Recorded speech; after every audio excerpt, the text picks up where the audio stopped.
That scene made me sad. I cried a little. Pure visual storytelling on a great scale. Alright, so I didn't want to make a video, there are way too many out there, but after watching season 3, I had to. I never had a choice. Now, spoilers ahead. We all know that...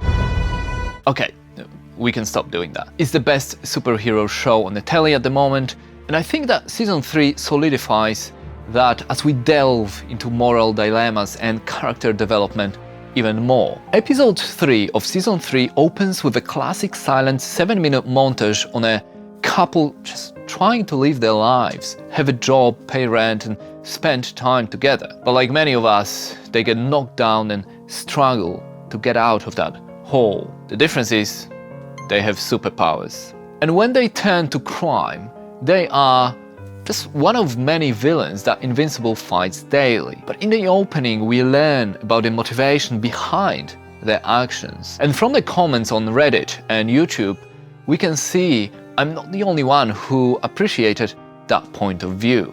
This one opening sets the foundation for the whole season, and the ideas of morals, reformed criminals, and everyday people like Invincible's mother and her new boyfriend come into play. Of course, these topics were always there. I'm supposed to learn to tuck and roll away from a guy who can shoot lasers from his eyes? In the very first scene of season 1, we get security guards.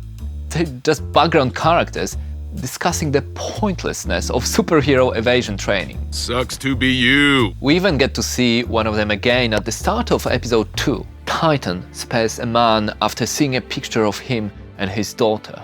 And yet, in the finale, Omni-Man and Invincible, the supposed heroes, kill him during their fight. Titan, of course, is further explored as not a shallow enforcer turned crime lord, but someone who has a sense of humor and cares about the neighborhood. No more murders, no more crime. Folks no longer afraid to live here. And I think it plays into the bigger question that Invincible battles with. Can people really change? You see things one way and you won't make room for any other viewpoint. Titan shows that people are complicated even if they are so-called bad guys. Your lives worth minimum wage? Or do you want to fire your guns in the air, say you tried your best, and we all walk away happy and alive?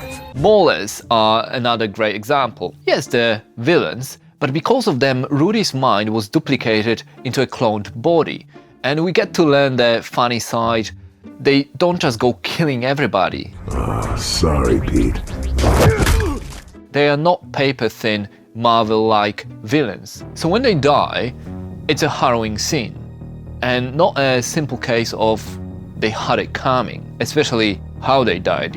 It was pretty brutal. And of course, the big one, Omni-Man, who's torn between being Viltrumite but also a family man, battling the inner conflicts. I think I miss my wife. But I wanted to finish on a different side plot, which evolves into a more significant point that is at the heart of the show. So during the fight between Mark and Omni-Man, he tries to stop a building from collapsing and gets a glance at a woman and her daughter. Now it's possible it's the same kid that we saw on the plane in episode 5, season 1, but it's only in episode 6 of season 3 that we learn their backstory and the story of a brother who swears revenge on Invincible. Well, heroes like him leave thousands dead in their wake. I don't want to go through the whole episode, but it deals with heavy topics, ones that are not often explored in superhero movies or series. I never really thought about all these people. The ending of the episode is heartbreaking.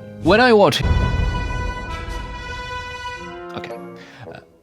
Invincible, I'm reminded that writing and character development are the soul of any story, and that the most shows and movies, especially in the superhero genre, forget about that. The closest to it was The Boys, but even they forgot what made them unique, and in last seasons tend to shock value rather than depth. Now, in my view, of course. That is a cunt move. Come on, even you got to agree with me. Invincible may be an animated show which can put off some people, but it's an example of how powerful storytelling can be, no matter the format. Thanks for watching, like and subscribe. Sock on the door means somebody's